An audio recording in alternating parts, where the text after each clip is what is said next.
राजस्थान के किनारे बसा एक छोटा सा गांव शिवपुर। इस गांव में ट्रांसफार्मर खराब होने के कारण पिछले 2 दिनों से बिजली नहीं थी। भीषण गर्मी से लोग परेशान थे। पूरे गांव में अगर कहीं थोड़ी सी राहत और शांति मिलती थी तो वह थी मानो की चाय की दुकान। यहाँ गांव के बाकी हिस्सों की तुलना में थोड़ी ठंडक रहती थी। अरे श्याम भाई, ये ट्रांसफार्मर आखिर कब ठीक होगा? समझ लो रघु, जब तक ये सरकार है तब तक कुछ भी ठीक नहीं होने वाला। न सड़क ठीक होगी, न बिजली आएगी, और न ही महंगाई कम होगी।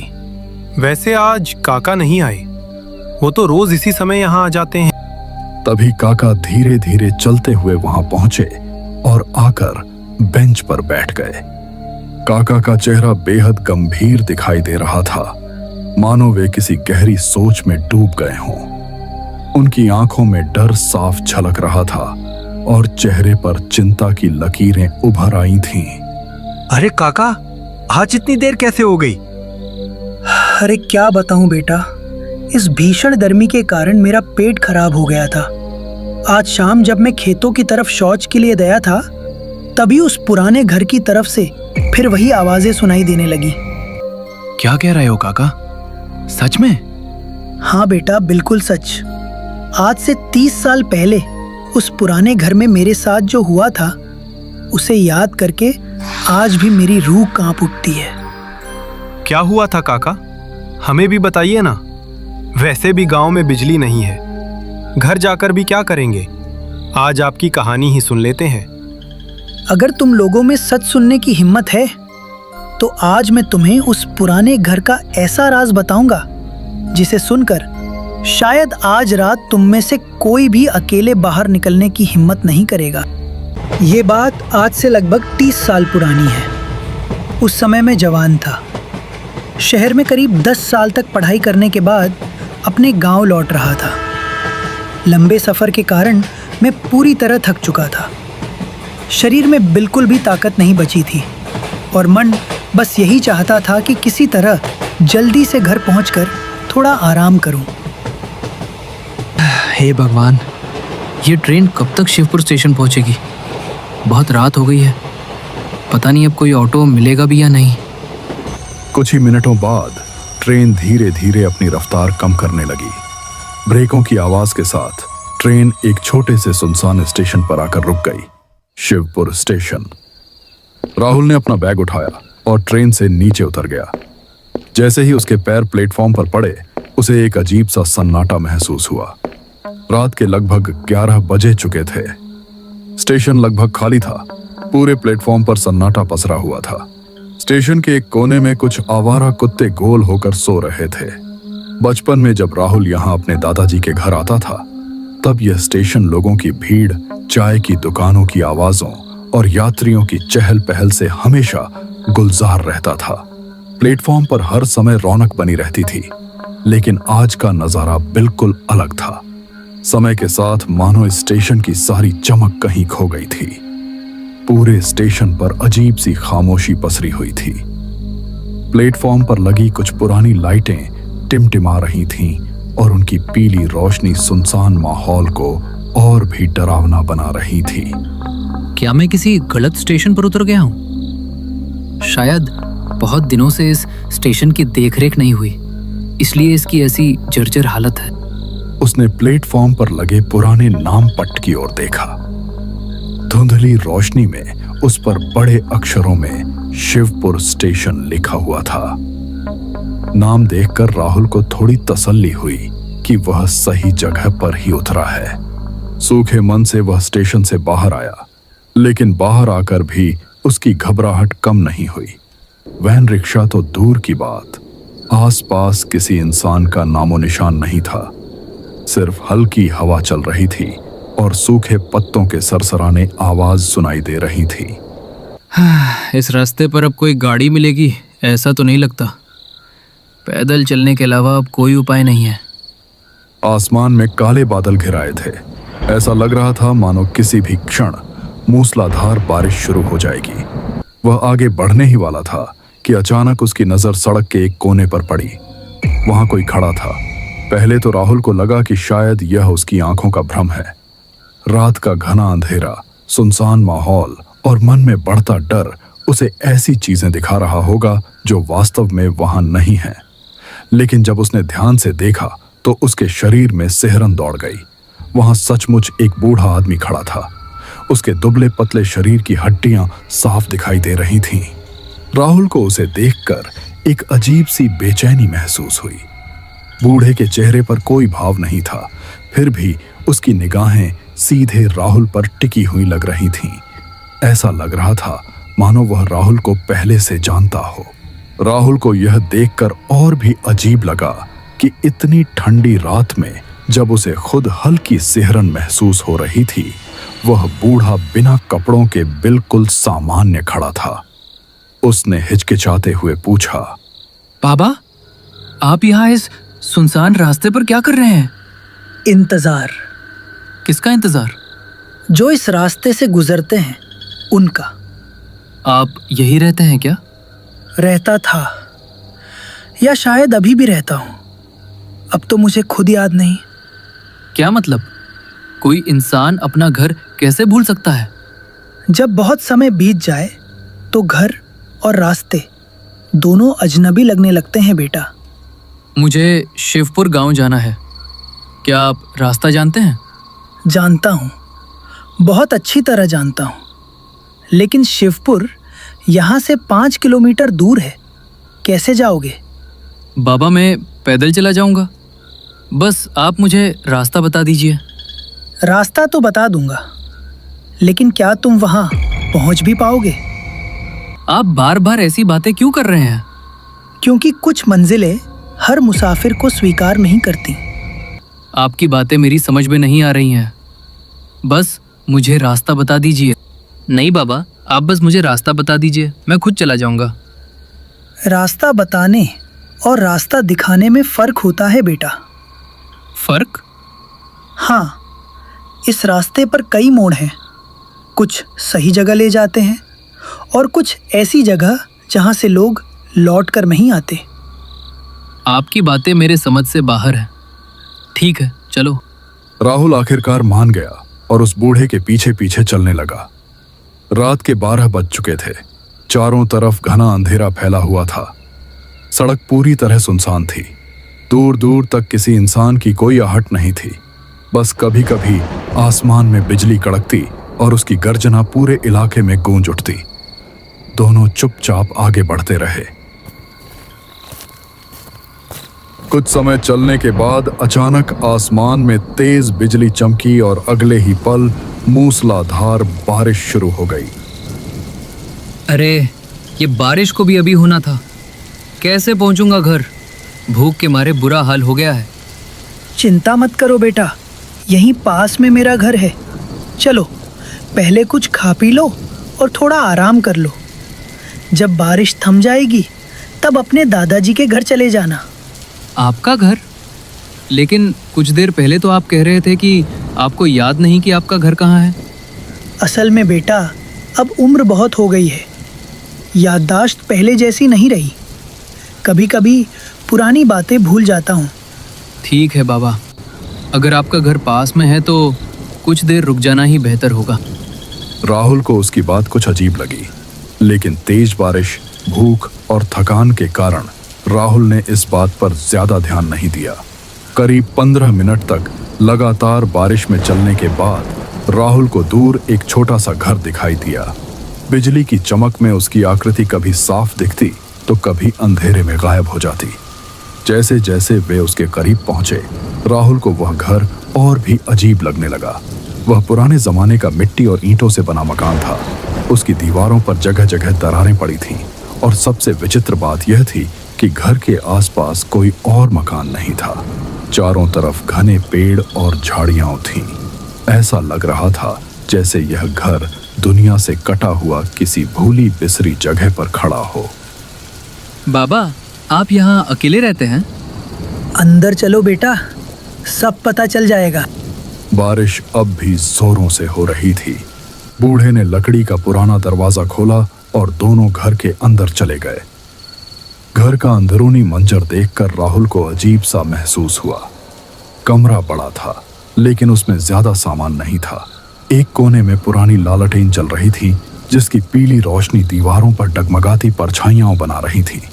दीवारों पर नमी के काले धब्बे थे और छत की लकड़ियां कई जगह से टूटी हुई दिखाई दे रही थीं।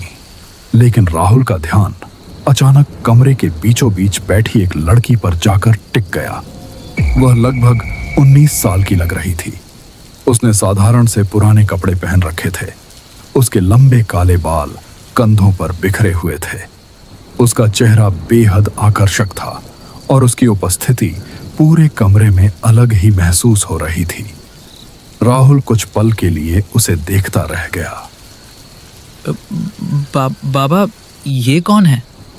बेटा, ये मेरी इकलौती बेटी है। क्यों, कहीं तुम्हें पसंद तो नहीं आ गई? नहीं बाबा, ऐसी कोई बात नहीं है। राहुल जाकर कमरे में रखी एक पुरानी चारपाई पर बैठ गया। लेकिन बैठते ही उसे एक बात बहुत अजीब लगी।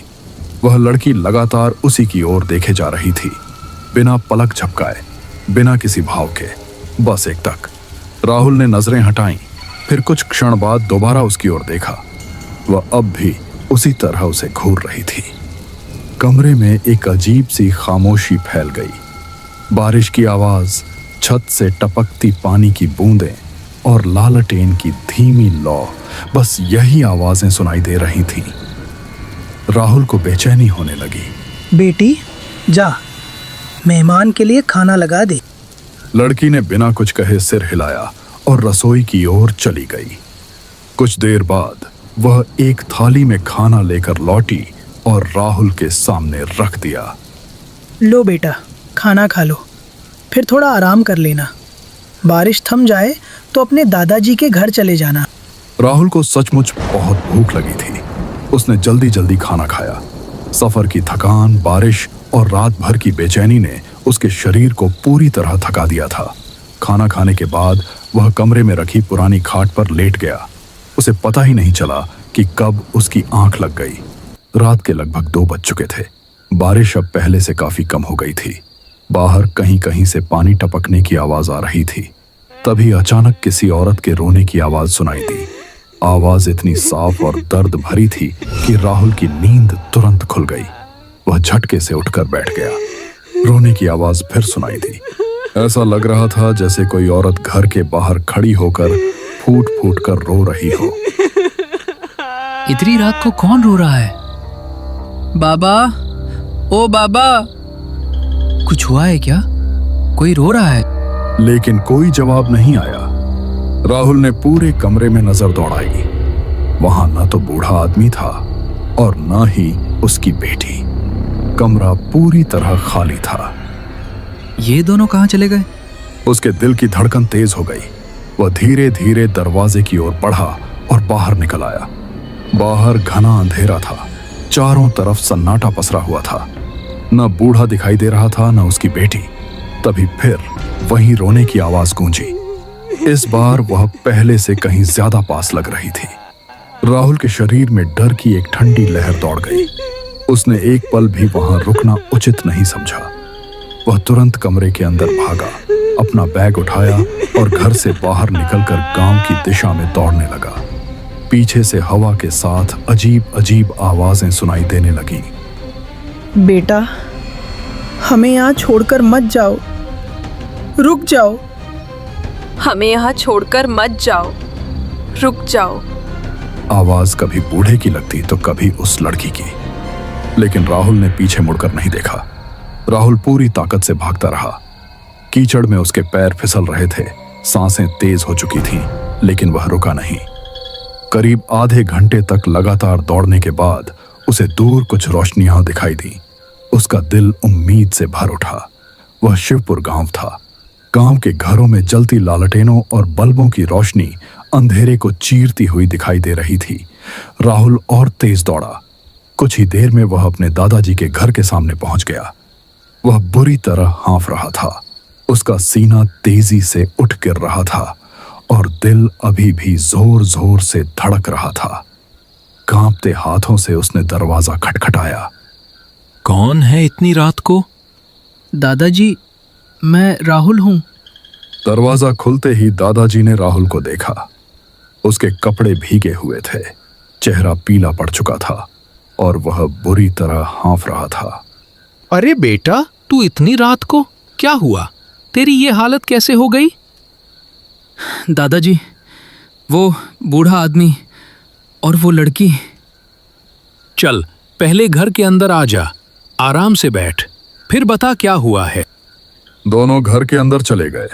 दादाजी ने दरवाजा बंद किया और राहुल को सूखे कपड़े देकर बैठने को कहा। बेटा अब आराम से बता, तेरे साथ क्या हुआ?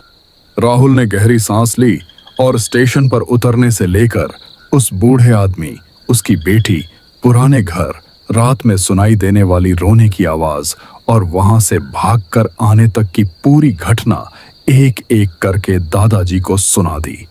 पूरी बात सुनते ही दादाजी का चेहरा फक पड़ गया। हे भगवान, तूने उनका खाना भी खा लिया? हाँ बेटा, तुझे स्टेशन पर ही रुक जाना चाहिए था। इतनी रात को इस रास्ते पर कौन ऑटो या गाड़ी मिलती है? गांव का हर आदमी जानता है कि आधी रात के बाद उस रास्ते से अकेले नहीं गुजरते। दादाजी, आखिर वो दोनों थे कौन? बेटा, वे कोई इंसान नहीं थे। लोग कहते हैं कि वे राम किशन और उसकी इकलौती बेटी की भटकती आत्माएं हैं। कई साल पहले राम किशन अपनी बेटी के साथ इसी गांव में रहता था। एक दिन उसकी बेटी की तबीयत अचानक बहुत खराब हो गई। मजबूरी में वह उसे शहर के अस्पताल ले गया। इलाज के बाद जब दोनों देर रात पैदल गांव लौट रहे थे, तभी रास्ते में मौसम अचानक बिगड़ गया। आसमान में भयंकर बिजली कड़क रही थी। तभी एक तेज बिजली आकर सीधे उन दोनों पर गिरी। वहीं उसी सुनसान रास्ते पर बाप बेटी दोनों की मौत हो गई। बारिश इतनी तेज थी कि उनकी चीख भी किसी तक नहीं पहुंची। वे किसी से मदद भी नहीं मांग पाए। उस दिन के बाद से गांव के लोग कहते हैं कि बरसात की अंधेरी रातों में वे दोनों उसी रास्ते पर दिखाई देते हैं। वे राह भटके मुसाफिरों को अपने घर चलने के लिए कहते हैं, शायद इसलिए कि जिस मदद का इंतजार उन्हें अपनी आखिरी रात में था, वही तलाश आज भी उनकी अधूरी आत्माएं करती हैं। कहते हैं हर गांव अपने भीतर कोई न कोई रहस्य छुपा कर रखता है। महाकालपुर भी उन्हीं गांव में से एक था। ये एक ऐसा गांव था जहां के लोग कालिंदी का नाम सुनते ही डर से कांप उठते थे। कालिंदी कोई साधारण स्त्री नहीं, बल्कि एक भयानक पिशाचनी थी। गांव के बुजुर्गों का मानना था कि उस पर किसी प्राचीन श्राप का साया था। हर अमावस्या की रात जब पूरा गांव अंधकार की चादर में डूब जाता और चारों ओर सन्नाटा पसरा रहता, तब कालिंदी महाकालपुर की सीमा में प्रवेश करती। उसके आने की आहट किसी को सुनाई नहीं देती थी, लेकिन उसके होने का एहसास हर किसी को हो जाता था। कुत्ते अचानक रोने लगते, पेड़ों की शाखाएं बिना हवा के हिलने लगती और वातावरण में एक अजीब सी सलांत फैल जाती। सबसे भयावह बात यह थी कि कालिंदी के आने के बाद गांव का एक जवान लड़का हमेशा के लिए गायब हो जाता। न उसका शव कभी मिलता, न ही उसके बारे में कोई सुराग। बस वो मानो इस दुनिया से मिट जाता। इसी डर ने महाकालपुर के लोगों की जिंदगी को एक अभिशाप बना दिया था। हर अमावस्या की रात पूरा गांव अपने दरवाजे बंद कर लेता और प्रार्थना करता कि अगला शिकार उनके घर का कोई सदस्य न हो। अर्जुन के दोस्त विक्रम पहली बार महाकालपुर घूमने आया था। अरे अर्जुन, तू जो भी बोल, गांव का माहौल ही अलग होता है। यहाँ कितना सुकून है, और शहर में जहाँ जाओ बस शोर ही शोर। हाँ, ये तो तूने बिल्कुल सही कहा, लेकिन आज के ज़माने में बाहर निकलना ही पड़ता है। हाँ यार, लेकिन मुझे एक बात बता, तेरा गांव इतना शांत क्यों है? मैंने आज तक किसी गांव को इतना खामोश नहीं देखा। ये एक लंबी कहानी है, बाद में सुनाऊंगा। फिलहाल चल, मैं तुझे करीम चाचा की स्पेशल अदरक वाली चाय पिलाता हूँ। अदरक वाली चाय? चल फिर, देर किस बात की। दोनों करीम चाचा की चाय की दुकान की तरफ बढ़ने लगे। तभी गांव का चौकीदार लालटेन लिए गली गली घूमते हुए जोर से चिल्लाने लगा, सुनो सुनो सुनो, आज अमावस्या की रात है। रात के 9 बजे से पहले सब अपने अपने घरों में चले जाएं। जो भी उसके बाद बाहर दिखाई देगा, वो अपनी मौत का जिम्मेदार खुद होगा। चौकीदार की बात सुनते ही गांव के लोग जल्दी जल्दी अपने काम समेटने लगे। अरे अर्जुन, ये क्या है? 9 बजे से पहले घर चले जाए? इतनी गर्मी में घर जाकर क्या करेंगे यार? सुन विक्रम, तू इन बातों में मत पड़, बस मेरी बात मान। जल्दी से चाय पीकर वापस घर चलते हैं। क्या यार, आखिर तू भी पढ़ा लिखा होकर इन अंधविश्वासों पर यकीन करता है? मेरी बात मान, अभी सवाल मत पूछ, चल जल्दी चल। विक्रम ने देखा कि अर्जुन के चेहरे पर अचानक डर साफ दिखाई देने लगा था। उसे समझ नहीं आ रहा था कि आखिर एक साधारण सी अमावस्या की रात से पूरा महाकाकपुर इतना खौफजदा क्यों था। अर्जुन ने देखा कि करीम चाचा अपनी दुकान समेट रहे थे। चूल्हे की आग बुझ चुकी थी और वे जल्दी जल्दी सामान अंदर रख रहे थे। अरे काका, अभी तो शाम के सिर्फ 7 बजे हैं, आपने इतनी जल्दी दुकान बंद कर दी? बेटा, ये गांव अब पहले जैसा नहीं रहा, बहुत कुछ बदल गया है। काका, ये सब अंधविश्वास है, आप लोग बेकार में ही इन बातों पर यकीन करते हो। बेटा, तुम शहर से हो, इसलिए तुम्हारी बात का बुरा नहीं मान रहा, लेकिन मेरी एक बात मान लो, जितनी जल्दी हो सके अपने घर लौट जाओ। क्यों? ऐसा क्या हो जाएगा? कुछ सवालों के जवाब जानना अच्छा नहीं होता बेटा। बस इतना समझ लो कि आज की रात महाकालपुर में बाहर रहना मौत को दावत देने जैसा है। लगता है पूरे गांव को किसी ने डरा कर रखा है। डर तब लगता है बेटा जब खतरा दिखाई देता है, लेकिन असली खौफ उससे होता है जो दिखाई नहीं देता। अब तुम दोनों भी घर जाओ, कौन जाने कल सुबह का सूरज किसे नसीब हो और किसे नहीं। ये कहकर करीम काका अपनी दुकान बंद करके तेजी से घर की ओर निकल गए। अचानक आसमान में जोरदार बिजली कड़की, उसके साथ ही मूसलाधार बारिश शुरू हो गई। देखते ही देखते पूरा महाकालपुर बारिश की चादर में छिप गया। अरे यार, ये बारिश भी अभी शुरू होनी थी, चल जल्दी घर चलते हैं। महाकालपुर गांव कालिंदी के खौफ में जी रहा था। काले बादलों से ढका आसमान और मूसलाधार बारिश ने पूरे माहौल को और भी भयावह बना दिया था। हर बिजली की कड़क के साथ गांव की सुनसान गलियां मानो किसी अनजाने डर से कांप उठती थी। सुनो सुनो सब लोग, ध्यान से सुन लो, रात के 9 बजने वाले हैं। जो भी बाहर है तुरंत अपने अपने घरों के अंदर चला जाए। कोई भी गलियों में या रास्तों पर दिखाई नहीं देना चाहिए। दरवाजे अच्छी तरह बंद कर लो, खिड़कियों पर तुरंत पर्दे डाल लो। जल्दी करो, देर मत करो। अरे अब बता भी दे यार, गांव में ये सब क्या हो रहा है? अरे मेरे भाई, रात में उसकी बातें करना अच्छा नहीं माना जाता। सुबह हो जाए फिर सब बता दूंगा। लेकिन विक्रम मानने वालों में से नहीं था। नहीं, मुझे अभी जानना है, आखिर पूरा गांव इतना डरा हुआ क्यों है? अर्जुन कुछ पल चुप रहा। बाहर बारिश लगातार बरस रही थी और बीच बीच में बिजली आसमान को चीर रही थी। ठीक है, तो सुन, हर अमावस्या की रात कालिंदी इस गांव में वापस आती है, और जब भी वो आती है गांव का एक जवान लड़का हमेशा के लिए गायब हो जाता है।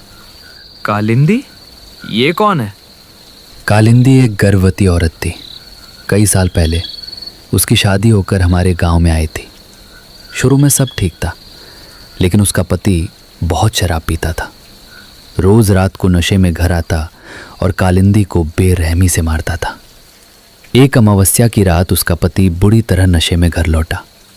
उस रात उसने सारी हदें पार कर दी। गुस्से में उसने कालिंदी को इतना पीटा कि उसके पेट में पल रहा बच्चा। क्या? कालिंदी बिल्कुल टूट गई। कुछ ही दिनों में उसकी भी मौत हो गई। कहते हैं मरने से पहले कालिंदी ने पूरे गांव को श्राप दिया था। जैसे मेरा बेटा तुम सबके सामने मरा है, वैसे ही हर अमावस्या की रात मैं तुम सबके बेटों को तुमसे छीन लूंगी। ओह, तो ये बात है। सुन, तू यहीं सो जा, मैं दूसरे कमरे में सोने जा रहा हूँ। और हाँ, रात को चाहे कुछ भी हो जाए बाहर मत निकलना, समझा? हाँ हाँ ठीक है।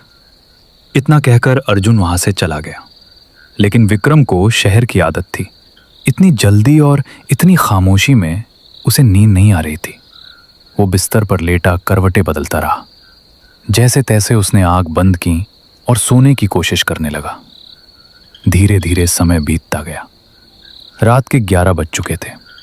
बारिश अब पूरी तरह थम चुकी थी। महाकालपुर पर एक अजीब सी खामोशी छा गई थी। ऐसा लग रहा था जैसे पूरा गांव सांस रोककर किसी चीज का इंतजार कर रहा हो।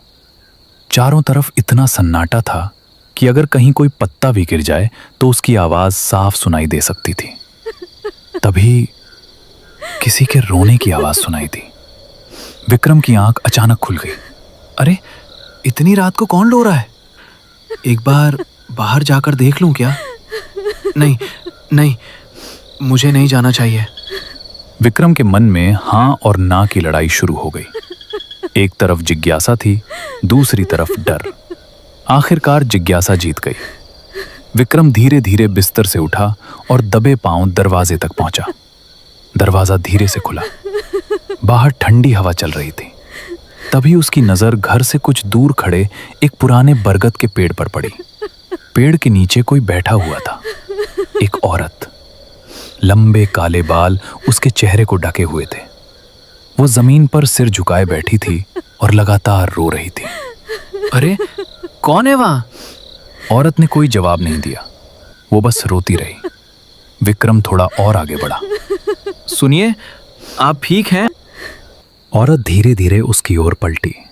उसका चेहरा आंसुओं से भीगा हुआ था। बाबू, आप कौन हो? इस गांव के तो नहीं लगते। हाँ, मैं यहाँ घूमने आया हूँ। लेकिन आप इतनी रात को रो क्यों रही हैं? मेरा बेटा तेज बुखार से तप रहा है। मेरी मदद करने वाला कोई नहीं है। लेकिन रात बहुत हो गई है। इस समय डॉक्टर या दवा की दुकान मिलना मुश्किल होगा। साहब, आप बस मेरे साथ मेरे घर चलिए। मेरे बेटे का ध्यान रखिए। मैं पास के गांव से डॉक्टर साहब को बुलाकर ले आती हूँ। लेकिन इतनी रात को? उधर अर्जुन विक्रम के बिस्तर की ओर देखा। बिस्तर खाली था। एक पल के लिए उसका दिल धड़कना भूल गया। विक्रम! उसकी चीख सुनकर उसके माता पिता दौड़ते हुए कमरे में आए। क्या हुआ अर्जुन? पापा, विक्रम घर में नहीं है। हे भगवान, ये क्या हो गया? वो लड़का तो इस गांव का भी नहीं है।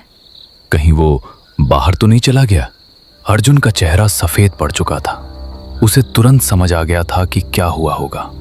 वो बिना एक पल गवाए घर से बाहर भागा। उसने देखा विक्रम उस औरत के पीछे पीछे जा रहा था। औरत धीरे धीरे आगे बढ़ रही थी और विक्रम जैसे किसी सम्मोहन में उसके पीछे चला जा रहा था। अचानक आसमान में बिजली चमकी। उस एक पल की रोशनी में अर्जुन की नजर जमीन पर पड़ी और उसका खून जम गया। उस औरत की कोई परछाई नहीं थी। अर्जुन पूरी ताकत से चिल्लाया, विक्रम, रुक जा! उसके पीछे मत जा। तू जिसके पीछे जा रहा है वही कालिंदी है। नीचे देख, उसकी परछाई नहीं है। विक्रम ने हैरानी से जमीन की ओर देखा। बिजली फिर चमकी और सचमुच उस औरत की एक भी परछाई नहीं थी। धीरे धीरे औरत ने अपना सिर घुमाया। वो कालिंदी में बदल चुका था। वो जोर जोर से हंसने लगा। उसकी हंसी पूरे महाकालपुर में गूंज उठी और कालिंदी विक्रम को अपने साथ लेकर गायब हो गई। उसे अपनी आंखों पर यकीन नहीं हो रहा था। उसका सबसे अच्छा दोस्त उसकी आंखों के सामने गायब हो चुका था। अर्जुन के पैरों से जैसे सारी ताकत निकल रही। वो घुटनों के बल जमीन पर बैठ गया और फूट फूट कर रोने लगा। विक्रम, मैंने तुझे रोका था यार। मैंने तुझे मना किया था। लेकिन कहानी यहीं खत्म नहीं हुई। कालिंदी तो सिर्फ अपने गांव वालों से बदला ले रही थी। वो हर अमावस्या को महाकालपुर के एक जवान लड़के को अपने साथ ले जाती थी। लेकिन विक्रम तो इस गांव का था ही नहीं। फिर कालिंदी उसे अपने साथ क्यों ले गई? क्या विक्रम के बारे में कोई ऐसा सच था जिसे न अर्जुन जानता था और न ही महाकालपुर के लोग? या फिर कालिंदी का श्राप उतना सीधा नहीं था जितना सब समझते थे? और सबसे बड़ा सवाल, क्या सच में विक्रम मर चुका था या फिर वो अभी भी कहीं जिंदा था? इन सभी सवालों के जवाब जानने के लिए जुड़े रहिए कहानी के अगले भाग में।